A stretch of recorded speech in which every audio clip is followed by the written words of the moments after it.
Gentlemen, welcome in to a very historic episode of Soul of the SKOL. We have all four of us on for just the second time ever and our first time ever online. And we've been online since mid-August, end of August. So there's been a fair number of episodes, but we've never had all four of us on at the same time till right now. So with that said, today we've got a few different things we're going to get to. We're going to take a look at what should the Vikings do from here. They're in a bit of a weird position. We're going to look at the Vikings and Bears game this upcoming Sunday. We're not really going to look at last week's Vikings game against the Chiefs since me and Big Lou and Matt already did that after the game Sunday. So you can check that out if you want to see it. And then we'll unleash some predictions and game picks, and that'll do it for today. So with that said, the Minnesota Vikings, who are now 1-4 on the season, are traveling into Chicago to face the Bears, who I believe are 1-4 as well. That would make sense. The Bears are coming off of a 40-20 victory on Thursday Night Football this past week against the Washington Commanders. I'm going to start off by saying with Justin Jefferson out, this game is not a gimme. That's my take on it. Yeah, I agree with you there. But I saw Jefferson's out, right? And I thought, oh no, who do we play? And I saw the Bears, and I thought, well, I mean, at least we're playing the Bears. You know what I mean? Because we could be playing one of our harder opponents. At least he wasn't out during the Chiefs game. That would have made that game a lot worse. But yeah, I think it's definitely still a winnable game. It's just going to be a little bit tougher. I mean, we kind of saw it there with the Vikings without Jefferson at the end of the Chiefs game. They kind of struggled to get the offensive moving there. But I have a feeling Addison will step up a little bit, as well as Hawkinson, to help get the offensive moving back again since they don't have their primary target out there anymore. But, yeah. I mean, as Joel said, this is not a gimme of a game just because Vikings have not really shown to be a superior team. They usually play to their level of competition so far. And next week is not easy going up against the 49ers on Monday Night Football. The part of me wants to feel this is like a tune-up game, a type of game to where Kirk can establish a strong connection with Jordan Addison and reestablish KJ Osborne to this offense as a focal point. But at the same time, the Bears are going to give us a little bit of a challenge. I think Justin Fields will continue playing well. Can't believe I'm saying that. But yeah, I think the Vikings, they're in a weird spot, and these next two games will be really telling to see what direction they want to go for the future. Yes. So we're going to bring up Jordan Addison then. So Justin Jefferson has been placed on the injury reserve with a hamstring injury. He'll be out at least 4 weeks, probably more if you ask me. But so Jordan Addison presumably will be the number one receiver, but we'll just have to see. It'll be a spread between him and Hawk and KJ and Johnny Munt, Josh Oliver, all the depth guys as well. Jordan Addison, I really like, though. This season so far, by game, he's had 64 yards. Oh, wait. I'll read it from top to bottom. 61, 72, 52, 0, and then 64. So he's had 3 touchdowns this year already. So I believe Justin Jefferson also has 3, if I remember right. So I like Jordan Addison. I'm excited to see him step into this role because this is the same thing with Justin Jefferson. Justin Jefferson wasn't the number one starter right away. He came into that role. I think this is going to be an interesting tale to see if Jordan Addison actually has the skills and abilities to be a number one receiver. And if we're going to have a time to look at it, it's going to be right now. Yeah, I do hope Jordan Addison will be able to step up to be that number one receiver. And even I know he's probably not going to have the skill that Justin Jefferson does, not be that high level of a receiver. But if he can be above average or in tune with kind of the other number one receivers in the league, I think the Vikings will be able to keep the offense moving and be able to put up points again. Jordan Addison was the number one receiver in all of college 2 years ago at Pitt, was Caleb Williams' number one target at USC last year. So he knows what it takes to be a wide receiver 1, and now is his opportunity to show it. I don't know if you guys remember this, but Justin Jefferson's first game where he was the wide receiver 1 was due to a really similar situation. Adam Thielen came down with COVID. So think that was going into week 3 against the Titans, and Justin Jefferson balled out, scored his first touchdown of his career.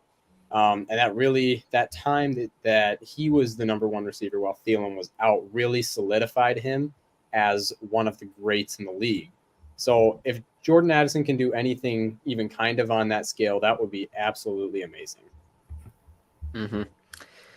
So with this Justin Jefferson injury, where would you guys go? What do you think as a fan, or if you were ownership, GM, all of the above, where do you go from here? Because to me, tank is not the word, but I would start to sell away my pieces and gain attributes for next year if it was up to me. I think at this point we got to definitely listen to trade offers from other teams. There are teams that are in need of a quarterback or will be in need of a quarterback as of next year. Kirk Cousins is coming up. This is his last year on his contract. He's been playing really, really well. So I don't know if that'll be something that would make the Vikings want him to stick around, because I think the Vikings really do like Kirk a lot. The problem with that is it's going to be hard to get a high draft pick with Kirk, and it sounds like Caleb Williams wants to come to Minnesota, which Matt, Big Lou, and myself talked about in one of our previous episodes. So I don't know. It's kind of a weird situation. I mean, obviously you can't trade away Jefferson at this point. He needs to be a part of the team, Big Lou. Jefferson is a vital part of our team, but I think we definitely need to listen to trade offers for other players on the team. So, Sam, if we do indeed get a Caleb Evans next year in the draft, do you think he would want to be a year 1 starter here? Or Caleb do you Evans? think, whatever the hell you say? Caleb Williams? Whatever. My Williams. brain's not working today. So do you think he'd be year 1 starter, or do you think he'd want a year behind Kirk Cousins to learn? No, he's the starter. He's day 1 starter. Not even a doubt in my mind. He would start on a lot of NFL teams already if he could be eligible. He would start on more than half the league. You got to think this guy's the best college quarterback since Andrew Luck. I mean, he's phenomenal. He's amazing, right? If we can get Caleb Williams if we had the 3rd pick and we got Caleb Williams, I would be floored, So it's definitely one of those weird things where the Vikings just need to lose games. If I'm being honest, the Vikings need to lose, which is a weird thing to say. But if we want to be able to have a successful next couple of seasons, that's something that needs to happen. I think these next 2 games will be really telling in the direction with Chicago and San Fran. If we win both games, that'll create that false sense of hope to where the Vikings need to acquire assets to help while Jefferson's out. So it's really kind of just a wait and see. If they lose these next 2 games, I'm all for trading away pieces, even if it means it's Kirk Cousins, my Super Bowl MVP winner and MVP winner of this regular season. But it'll be tough to move on from him, but we need to do what's best for the future of this organization. Actually, I got a pretty interesting notification today. I want to see if I can pull up the article. Somebody must have asked Kirk Cousins about the possibility of a trade, and he does, for anyone unfamiliar, he does have a no trade clause in his contract. So for him to get traded, he would have to okay that. And somebody asked him about that today, and he didn't say yes and he didn't say no. But I just think it's interesting that he didn't shut down that idea. So he's at least considering it, we'll say. Also, obviously depends on the team and the situation, but I do see a way where Kirk Cousins would waive his no trade clause for a chance to win a Super Bowl, because we know he's not going to do it here this year, and the signs have said the Vikings are not going to re-sign him beyond this year. So I think there is a legitimate chance the Vikings could trade Kirk Cousins, and I don't think he would stop it. I want to see if I can pull it up, though. It was really kind of interesting here. I think the biggest thing with Kirk is you got to think the NFL is a business, but there's also family with it. Does Kirk want to go to a situation that doesn't fit well with his family? Does his family like it here already? Kids got to go into a new school. So there's a lot of those different things that would have to be worked out before. I guess Kirk would have to get all those things sorted out before he's ready to waive a no trade clause. This might be weird for me to say, but honestly, that's the first thing I think of when I think about him and his no trade clause. I think about his family before even him and his playing. And I think that's what a lot of players do. But Kirk just specifically, obviously, with his, we saw him on Netflix as quarterback. We see how much of a family man he is. We saw it. We knew as Minnesotans, we kind of saw it before the show.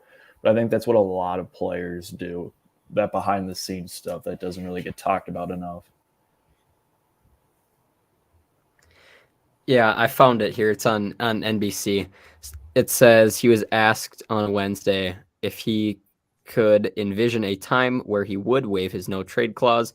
He said the only thing he's thinking about is this week's game against the Bears. He said, I'm just very focused on the Bears and going 1-0 this week.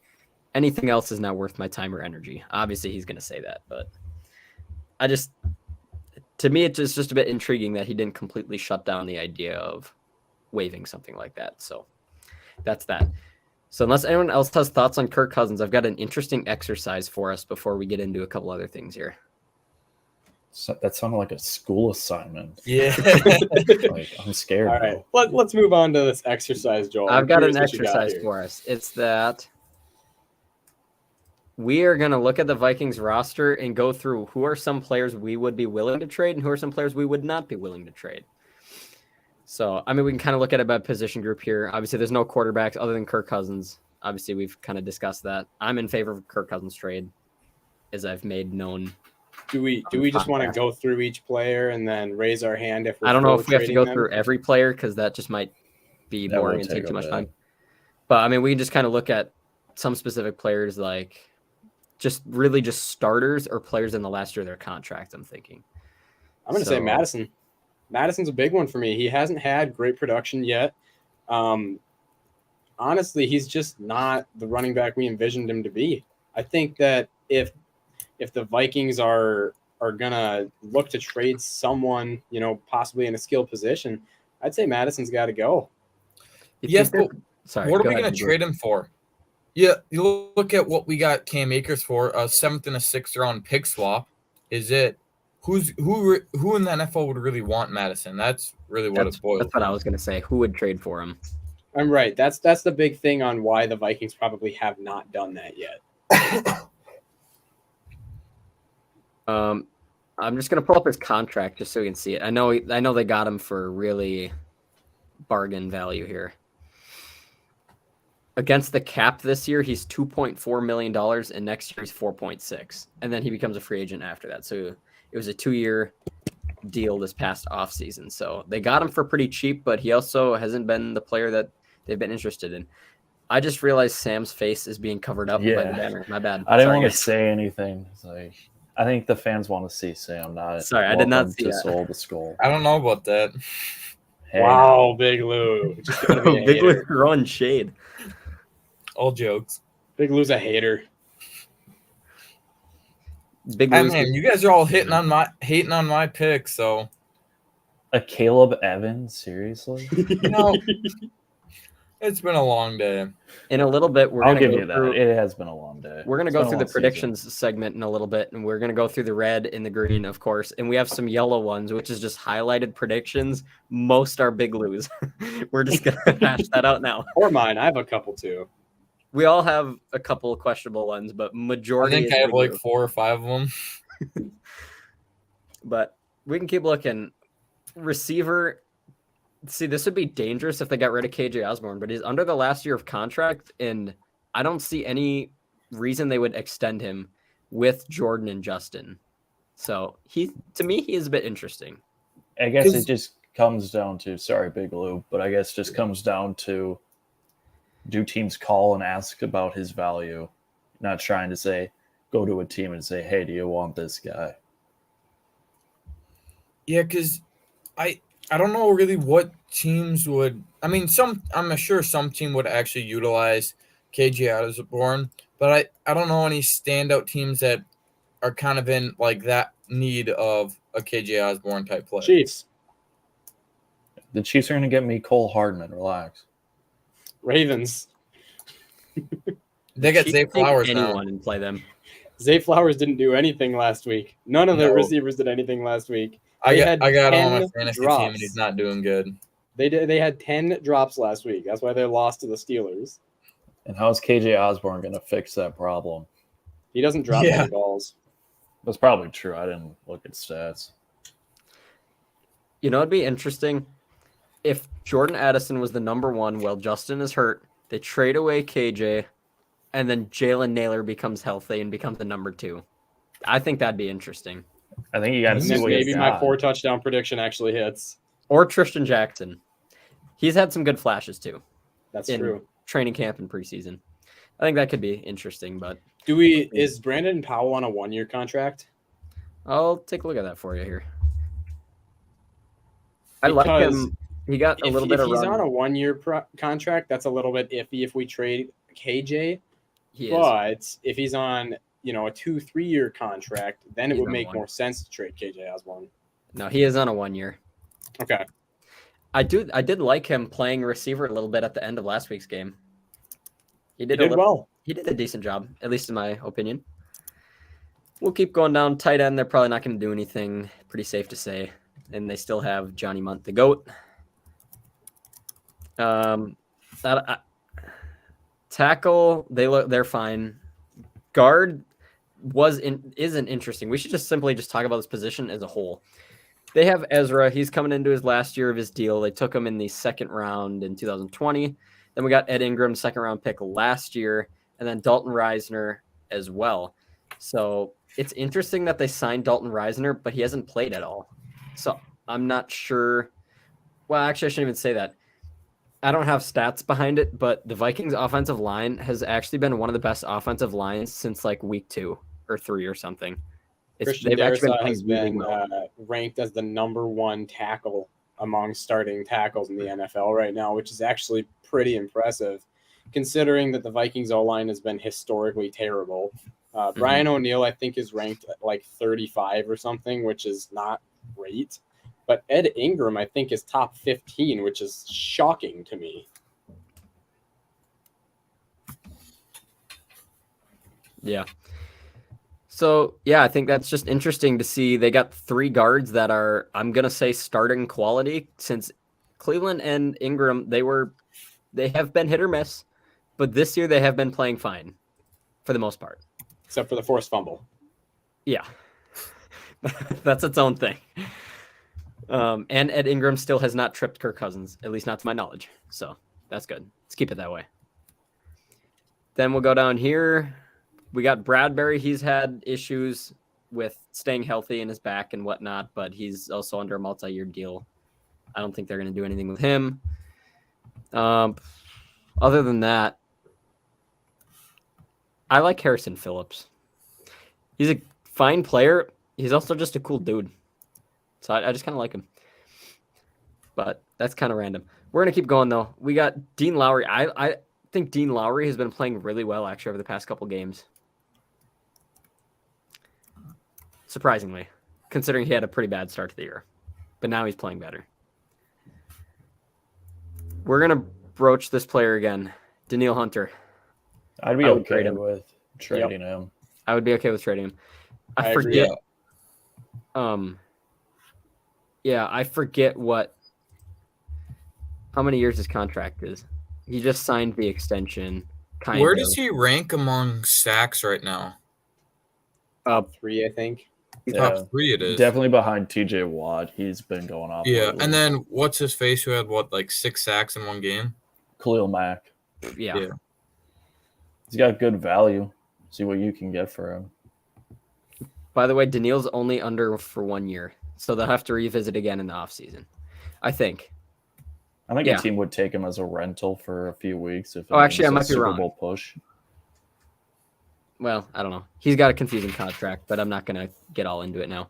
What about DJ Wanham? He's under the last year of his contract, too. He's had hits. He's had misses. I'd take any value I can get for him. Maybe they get a comp pick, but who knows? He might not even be good enough for that. Jordan Hicks had a really good game against the Chiefs. This isn't even really, this exercise has turned less from look at players to trade more into just looking at players. I'd say Hicks or Asamoah could be possible trade worthy. Yeah, I would consider Hicks. I still like Asamoah. I just think him and Pace would be fun to watch. They would be very fun to watch. Now that we're a few weeks into the year, I wouldn't mind trading Hicks as much. They wanted to keep him because of his experience. So, yeah, I would be okay with a Hicks trade. Ivan Pace has been playing excellently, though. So I think if Asamoah was to take Hicks's spot, I don't think that would be the worst thing. Mm-hmm. Otherwise, I don't think there's any really players I would. I would trade Andrew Booth if I had the opportunity, but I don't know if any players would even trade for him. So, or any teams, I should say. I wouldn't if I was a GM. So, that's kind of that. I don't think we have anything more. I think we're ready to move into the next segments. Would you guys concur? Yep. All right, we're going to go into predictions. These are the predictions that have come off the board and the predictions that are yellow and highlighted. So first, we'll just start with what's come off the board.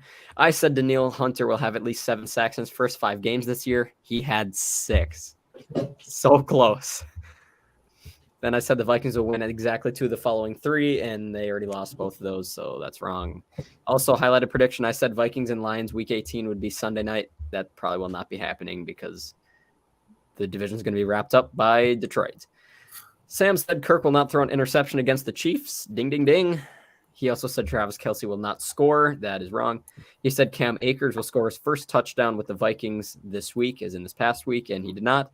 He also said at least 2 Vikings will wear an axiom this year. Calvin Avery did in training camp in the preseason, but no other players have, and I don't think any other players will. So we're going to just take that one off the board. Also, a couple other interesting ones. I'm not going to read them all, but you can see them. They're the highlighted ones. Big Lou said the Vikings will have 4 or less turnovers in their next 3 games. I believe they had 5. Yep. If I remember right. Then he had a couple other ones here. He said Justin Jefferson will have at least 2,000 receiving yards this year. That will more than likely not be hitting. And Jefferson or Jordan Addison could be offensive rookie of the year if he balls out with Justin Jefferson's injury. Yeah. Maybe it's a blessing in disguise. You know what would be crazy? Justin Jefferson has like 500-yard games after he comes back and sits at 2K mark. That would be greatest performance we've ever seen. Never all happen, but we can hope. And Matt had nothing off the board. He also did say Greg Joseph will be replaced at some point this season. Greg Joseph's only had like 2 field goal attempts this whole year, I think. They said that Sunday. Something like that.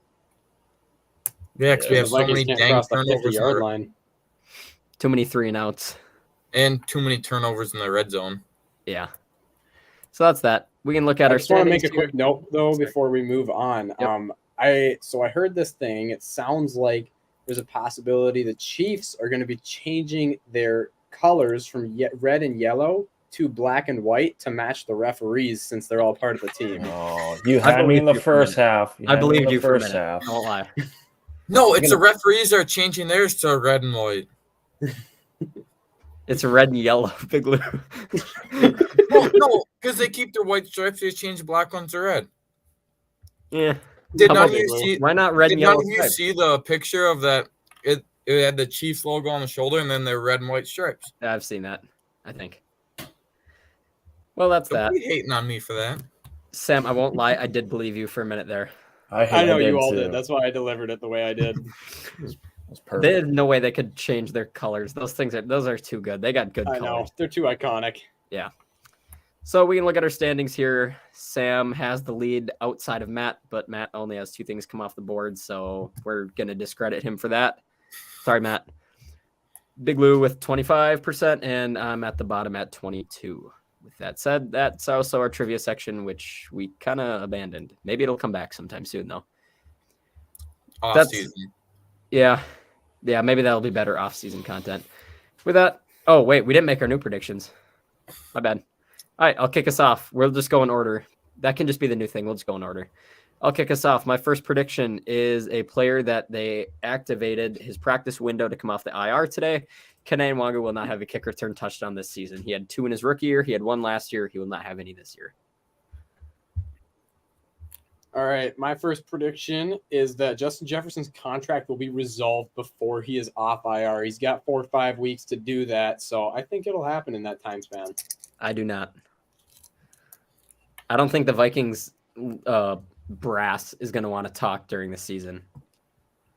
Maybe his camp will, but they're not going to want to.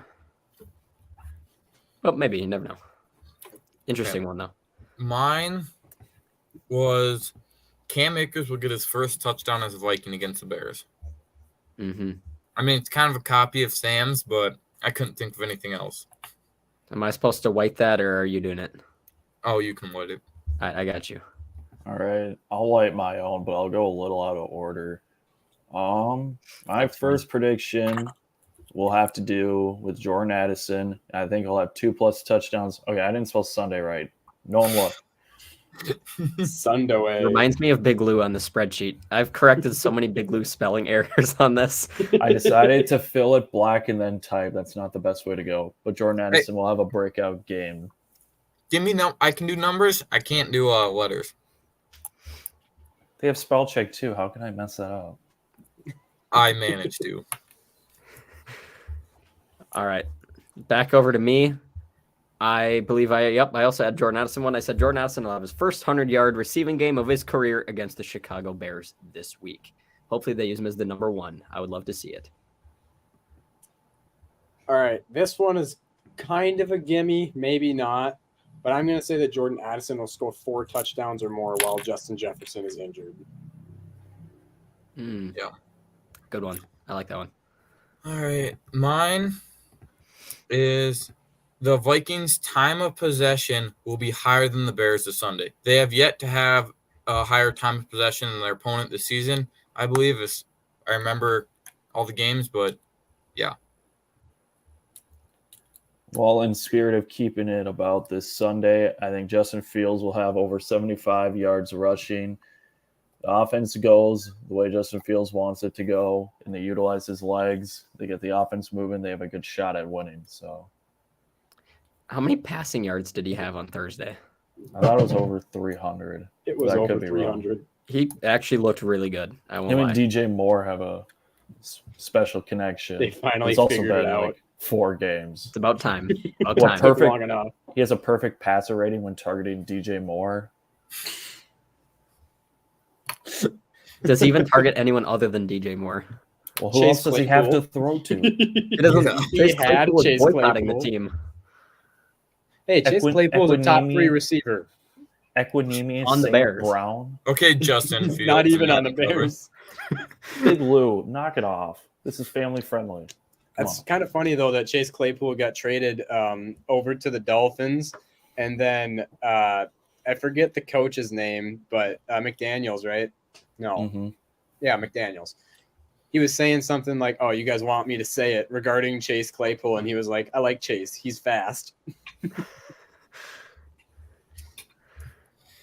Chase Claypool couldn't have gone from here to here any sooner. He just went, "Meow." He went downhill really fast. He did.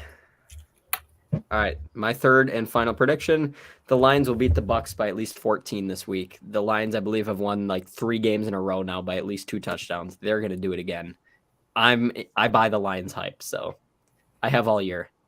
I have since like last year, so I believe it. Lions will win by at least 2 touchdowns. All right. My next one is that the Browns defense will force at least 1 turnover against the 49ers. I believe that Brock Purdy has not thrown an interception this year, and if he has, it's only been 1. Plus, ball security has been really, really good for the Niners. So I think that the Browns defense, which is one of the best units in the league, is going to be able to force at least 1 turnover. All right, mine is the Vikings will have 3 or more sacks against the Bears Sunday. It's kind of a stretch, but It's possible. Justin Fields holds on to the ball very long, so who yeah, and knows? we blitz over. I think it's over 50% of the time. So As long as we contain rush lanes, I could see that hitting. My final prediction, it hurts to make because this is kind of one of my favorite teams, but I think we're at this point of the season where it's safe to make this prediction. The Carolina Panthers will go 0-16, joining a rare group of teams such as the Cleveland Browns. think there's 17 games, isn't there? They will go 0-17. You're right. Let's make it one more. As Big Lou once said, it's been a long day. 0-17. There we go. All right. With that said, we can now continue into our game picks this week. Let's go to the top. Sam has 65%. I am at 64, just behind him, only by one game. And then we have a huge divide between us and the other guys. Big Lou at 58 and Matt down at 54. I'm telling you, me and Big Lou are going to make a comeback. Mostly Big Lou. I don't think I got a shot. Yeah, I don't think I have a shot. I suck at this. Way to admit the truth, Big Lou. Thanks for being good sport about it. Just being honest. All right, so that said, we can go down here. This was last week, in case anyone cares and wants to see. That was our predictions last week. And now we have this week. So we got 15 games going on this week, as is signified there. We're going to kick it off with Thursday Night Football. The Broncos are playing the Chiefs. I'm sure we all picked the Chiefs. Sam, did you even put predictions in? Hold on. I had them all in. Hold on. Oh, no. All right. Okay, hold on. While we wait. Okay, I know who I want. So I'll just fill them in as we go. Okay, that's fine. So, unsurprisingly, we all took KC. We're going to get into the next one. In London, we got the Ravens and the Titans. Everyone went Baltimore. I switched it up and said, I'm going with the Titans. I like to be different from the people, and that's what I did. Then we got the Saints and the Texans. We got a split here. 2 went with CJ Stroud and the Texans. 2 went with the New Orleans Saints. Commanders and the Falcons. Everyone took Atlanta except for Matt. Matt, why did you take the Commanders? I think Sam Howell will have a bounce back game. I don't really trust Desmond Ridder. I'm pretty sure the Commanders are 2-3 now, and didn't they start 2-0? Yeah, because then Probably. Then Big Lou's roommate Sam said that they would beat the ever Bills. since roommate Sam's. Is roommate Sam in the room right now? No, he's at the Twins game. Oh yeah, actually, If I you knew weren't that. doing laundry, you would have heard that. Yeah. Oh, I forgot that I knew that. All right, tell him sometime that he cursed the Commanders. All right. We got the Colts and the Jags. Clean sweep with the Jags. Also, I don't think I've been on an episode with Sam since we hashed this out.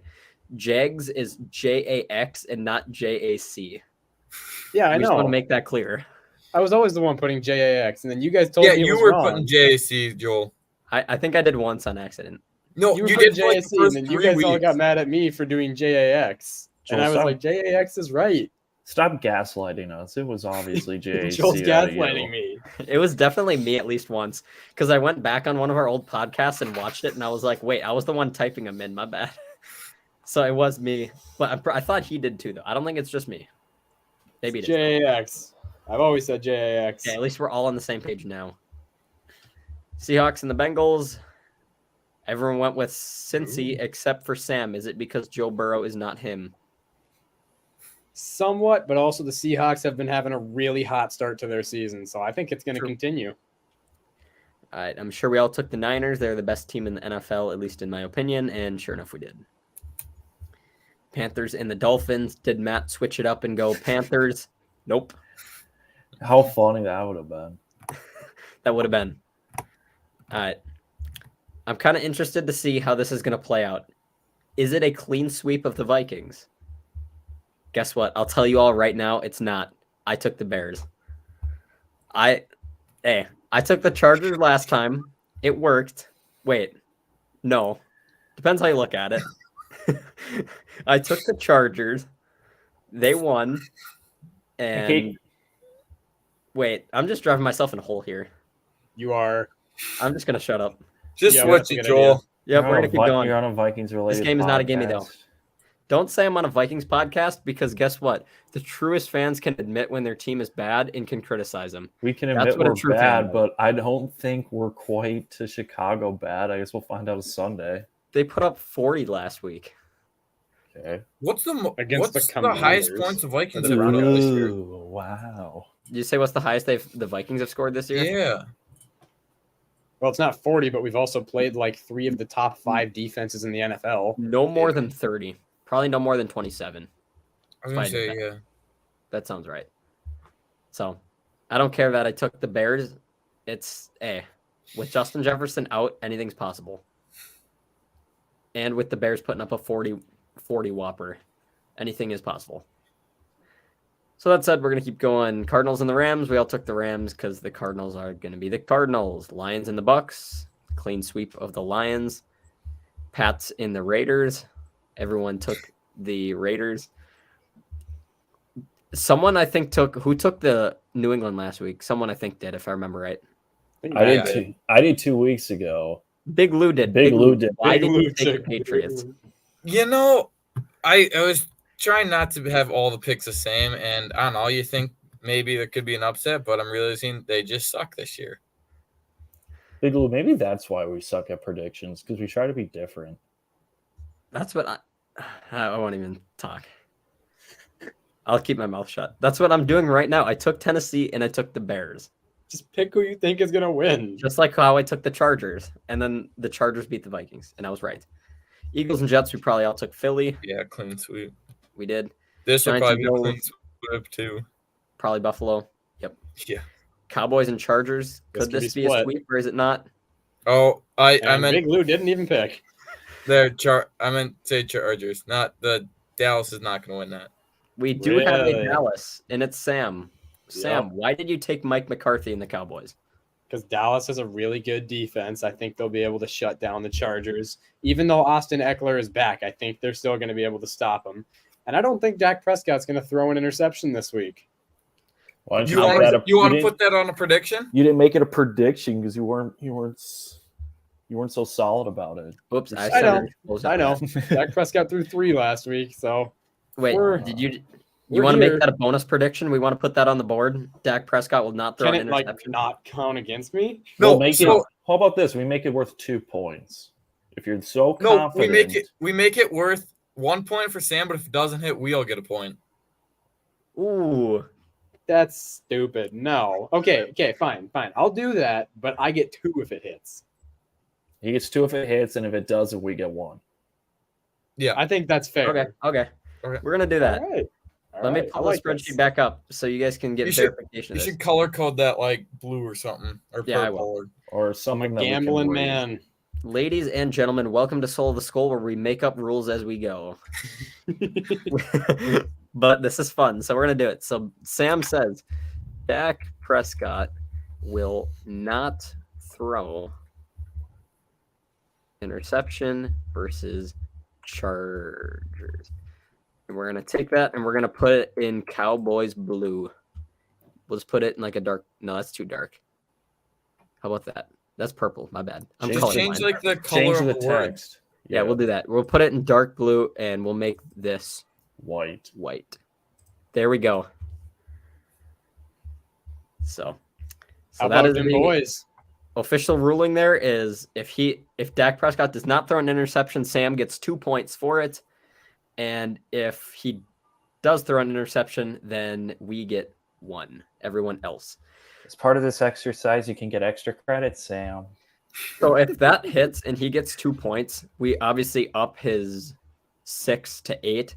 But does that mean his 19 goes to 20 or 21? Yes. I don't think it should go up to 20. I don't think it should go up at all. It's extra credit, Joel. Class. It's extra credit for everyone. Sam, that's basically like you get 1 point for it. You're 1 for 1 for that. Okay, but that would mean that all of your guys' things would need to go up too. So only the first number. How about we just say that only the first number goes changes because it's extra credit. It's a bonus thing, and I didn't even suggest it. So only the 6, 4, 3, and 1 can go up. Is that what we decided? Only 6, 4, 3, and 1 can go up. Yes. Every other number is off limits for that one. Yes. It's extra credit for everyone. All right. So that's Sam's prediction. He's confident Dak will not throw a pick. Who said I'm confident? I gaslit him into thinking he's confident. Who said I'm confident? Joel. This is your life lesson, everybody. Peer pressure is okay sometimes. Okay. As long as it's for the right things. This is We the right stand thing. for peer pressure on Soul of the Skull. When you're pressuring your friends to make predictions about Dak Prescott and interceptions, that is okay. We We are at Soul of the pressuring Don't each bully, other but to make this is okay. dangerous gambling bets. With Yes. no money, though. Please be responsible. Yeah. Please bet responsibly. Yeah, you need to put up the gambling hotline number on the bottom now. I have a problem, guys. We here at Soul of the Skull condone peer pressure. Unless People are it's gonna about Dak take that. Prescott. People are gonna take that and just clip that part of you saying it. Now it's gonna get you against us. Matt's getting clipped out. Matt's getting arrested. But But All right. Anyone else got any last thoughts about football, Vikings, life, any of the above? Dak Prescott. It was fun having an episode of all of us on. This hasn't happened in ages. sorry, Big Lou, we ran long. I hope whatever you have it's to do whatever. after this is important and fulfills you. You know, I'll probably have to change my plans for tonight, but whatever. This was fun. Before I click end stream, we have to address the fact that Big Lou did, instead of Caleb Williams, say a Caleb Evans, and it was really funny. It's been a What was the long one I was you said trying to be earlier? silent, and it was hard. he said one earlier too. I forgot what it was though. We're gonna watch it back, and when I figure it out, Matt, you remember what I'm talking about? I I was think it laughing. was before the stream was started. Keenan Allen or something like that. Yeah. Alum Matt showed me- or something. Alum. Matt- Keenan Allen. In class the other last week, then Matt showed me when Big Lou, when you said Caleb Williams, something about depending on where he falls. Depending on where He showed me that after. I don't pay attention to college ball that It much. depends on where Caleb Williams is. You don't ranked. have to. I don't Depends on either, where but- Caleb Williams is ranked. He's I don't actually even know- number 2 right now. Well, that's in Heisman voting, though. No, it was in like PFF. Behind who? I don't remember who passed him up. I think it Probably was Michael Penix. It wasn't Penix. It was He's the someone. It Washington was someone guy, I've right? never heard of. Interesting. Big Lou, I don't even watch that much college. Actually, I should say I don't watch any college football, but even I know that Caleb Williams is like him. You He's know, glorified. my brain doesn't work half the time. What See you about Marvin guys. Harrison Jr.? You ever heard of Marvin Harrison Jr.? You've heard of Marvin I've heard of the Harrison? name, but couldn't tell you anything about it. Oh, he's Ohio State receiver. He's like gonna be a I lied. It prodigy. was Penix that passed him up, but it was for like a day, and then they changed it. Got it. All right. Now, anyone got any last thoughts? We'll see you next week. Yep. All right. We'll see you guys next week. Skull Vikings. Whatever happens, happens. We'll see you on Sunday for a post game recap. And yeah, that's it. Have a good one.